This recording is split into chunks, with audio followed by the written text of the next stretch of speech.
like we build Legos and she continues to like me, and I would like her not to divorce me when, When you're out of because, Legos? well, I was going to say out of toothpaste.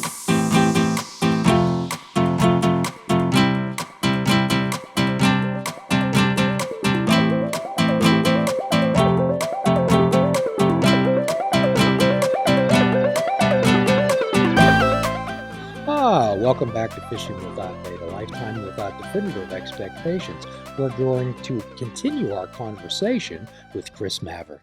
Mike and I, the producer of this show, often we have a little go round a few times because what I help people do is disconnect to connect. I help them disconnect from all of these things that they're really plugged into, and it doesn't become treatment anymore. It doesn't become a something that they can enjoy or learn something from and maybe pass a little bit of time. It becomes maintenance for them. I think people need hobbies. That's always been my thing. Like I talked about like my career when I was a software designer. My career was doing what I do for a career now. I mean, my hobby was doing what I do for a career now.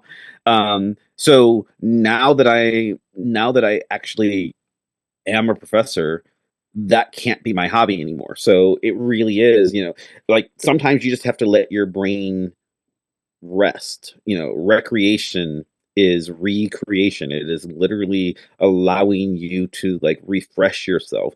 And I mean, I made the joke about it, but I really like building Legos. It's like just a thing that I can sit down on the floor. My wife and I could dump out like 3,000 little tiny bricks, and then we do this clink clink clink clink, and now all of a sudden we have a castle, or we built we built the White House. We have a White House that's in her office upstairs. We have I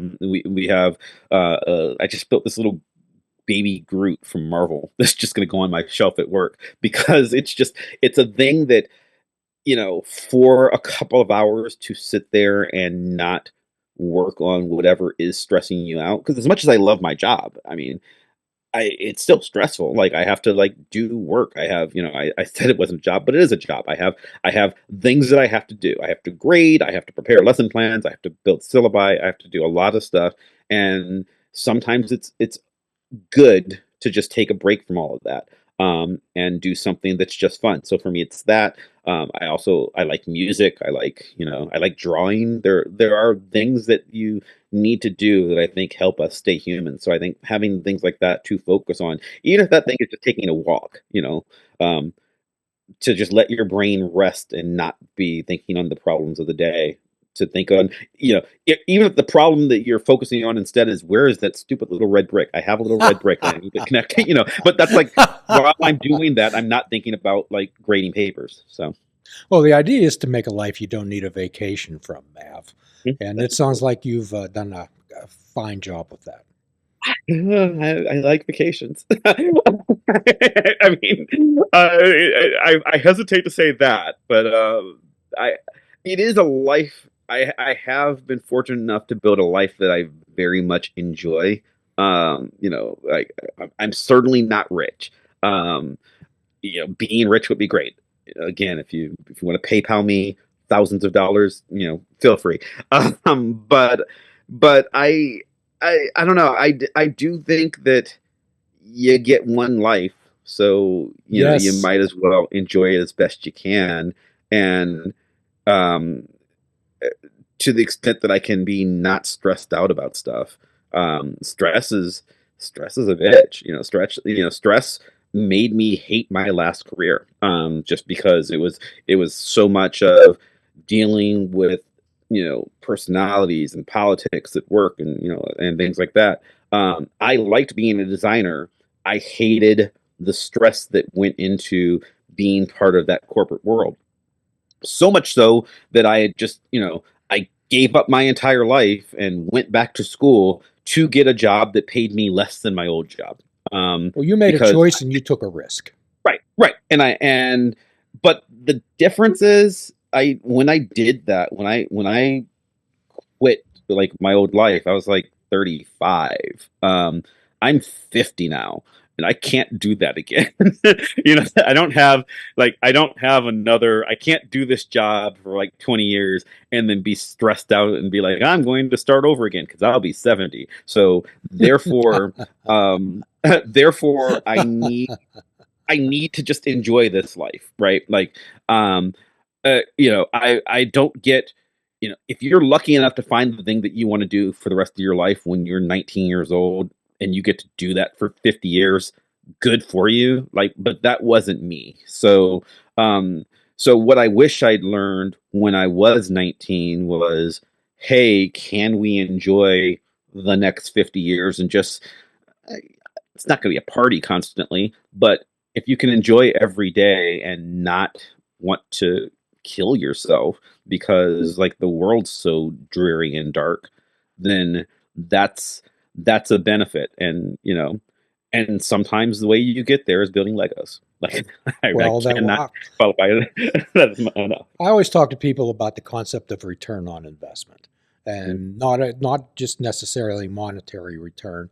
Uh, I often ask people when they're in relationships, I say, "What's the return you're getting on this investment in this relationship?" So, what's the return that you and your wife are getting on building this, dumping out 3,000 Legos on the floor and sitting down and building something? I mean, it's fun. Sounds like you get a great deal of return.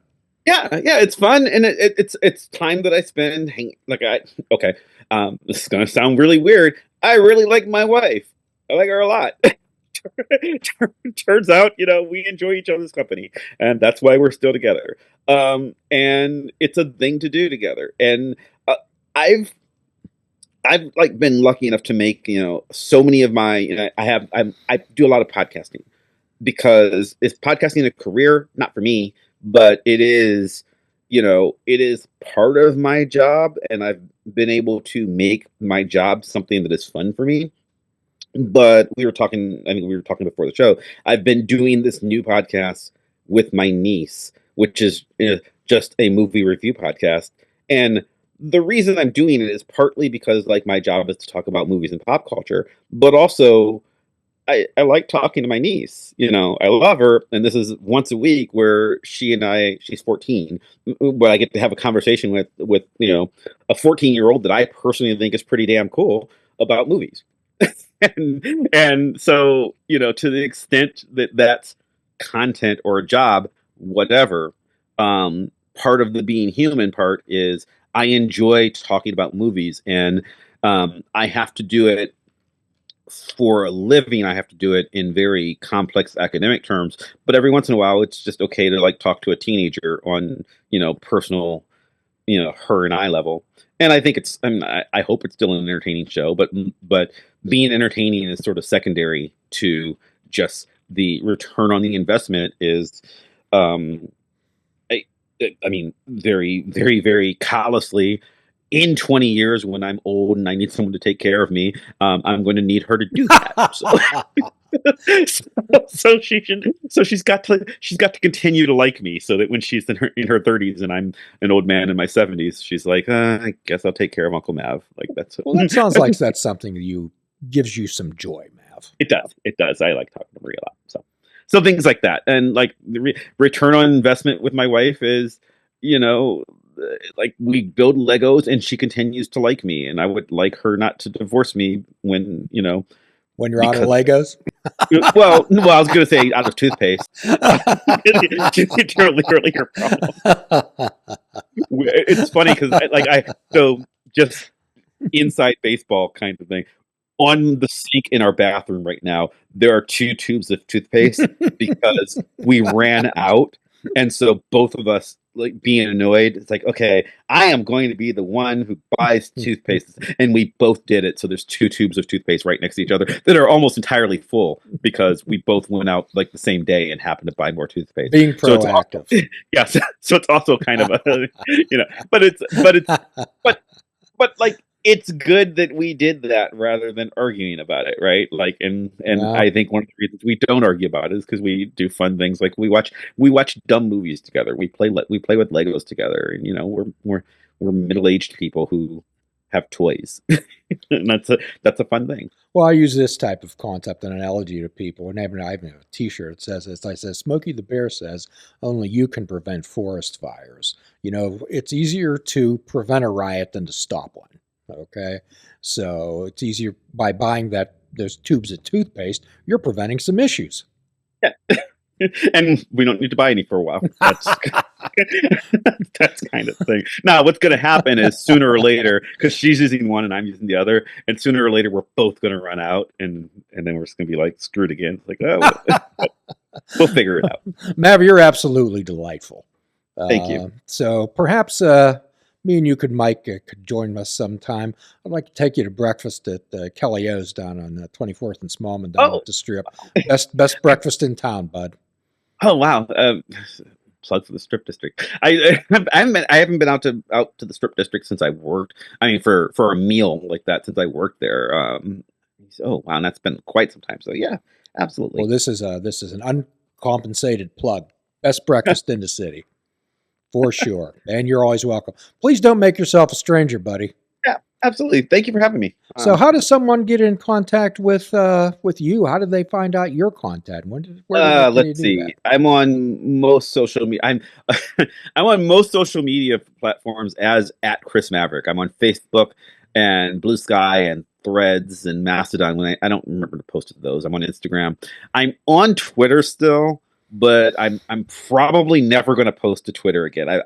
I'm trying to, I would prefer that it just die and with Elon, but like my most recent post on Twitter is New Jack, who is a wrestler who's been dead for quite some time now, but his Twitter account is still active. I think it's being run by his widow.